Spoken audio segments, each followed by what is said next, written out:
آپ کو معلوم ہے کہ اس آزاد کشمیر میں یہ جو کشمیر نام آزاد کشمیر ہے، جنگی نظام کس طرف چلاتا ہے، یہاں کئی سیاسی جماعتیں ہیں۔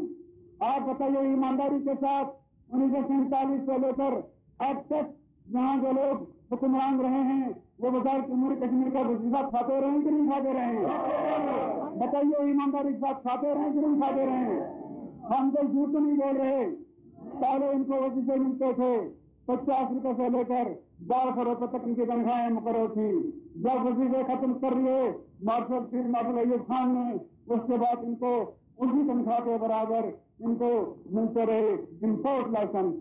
بتائیے ملتے رہے کہ نہیں ملتے رہے؟ انہوں نے وہ امپورٹ لائسنس کراچی میں جا کر بیچے کہ نہیں بیچے؟ پاکستان کے تعلیم پر بیچے کہ نہیں بیچے؟ بتائیے ان لوگوں نے کارپوریشن فائننس کی تجارت کرنے کے لیے امپورٹ لائسنس نہیں کرنی۔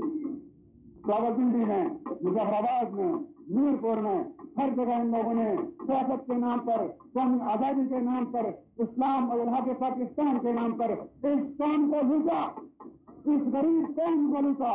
ہم انہیں کیسے بخشیں گے؟ کیا اپنے تقریر کو تیار ہیں؟